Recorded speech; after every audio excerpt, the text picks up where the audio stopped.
Au nom du Père et du Fils et du Saint-Esprit. Amen. Bonjour, nous sommes mercredi 18 octobre. Parfois, nous avons hâte qu'une situation pénible ou désagréable prenne fin. Et parfois, nous avons hâte qu'un événement heureux arrive. Bref, nous sommes très souvent en tension vers ce qui va arriver, espérant que le temps passe plus vite. C'est naturel de se projeter et de regarder devant nous. Il est aussi important de respecter le rythme naturel des choses et des autres.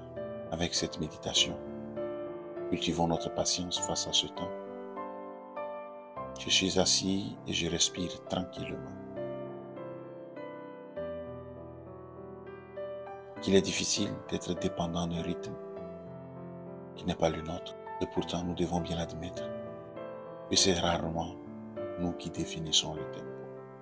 Qu'est-ce qui aujourd'hui challenge ou peut challenger ma patience dans mes projets personnels ou professionnels, dans le déroulé de ma journée ou par rapport à certaines échéances?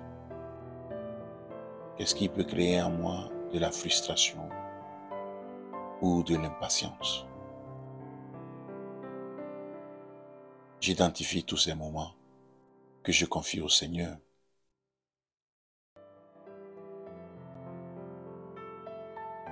Saint Jacques, dans sa lettre, nous encourage à la patience avec cette image du cultivateur.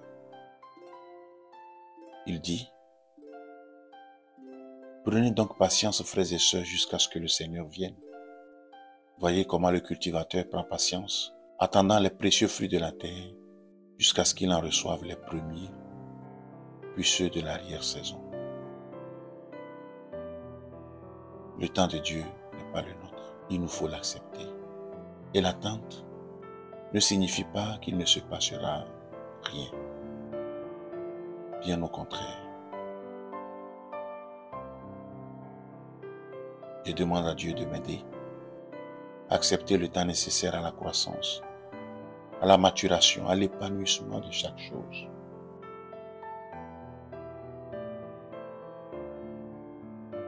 Je fais monter vers lui ma prière en disant: Seigneur, nous nous recommandons à ta bonté et à ta grâce en commençant cette journée. Et nous te bénissons de la fidélité avec laquelle tu nous as gardés pendant la nuit dernière. Dieu très saint, juste juge devant la face duquel le méchant et l'impie ne peuvent subsister. Tu nous dis dans ta parole: soyez saints car je suis saint. Et nous savons par cette même parole que sans la sanctification, nul ne verra le Seigneur. Nous venons donc, ô Dieu, nous humilier en ta présence pour te supplier de régénérer nos âmes par la puissance de ton Saint-Esprit.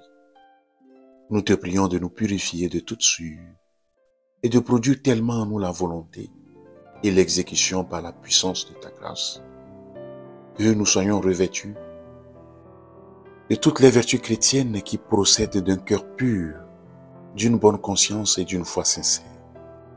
Aide-nous à te servir pendant toute notre vie, en esprit et en vérité. Conserve-nous sans reproche, dans la sainteté et dans la paix, pour attendre avec assurance l'avènement de notre Seigneur Jésus-Christ, de telle sorte que nous puissions entrer en quittant ce monde qui périt, dans la joie de tes anges et de tes élus.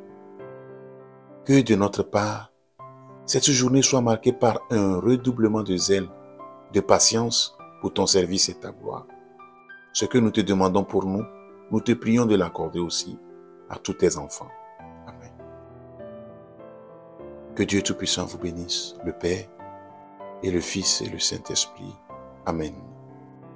Merci d'avoir suivi cette méditation. Bonne journée et à bientôt.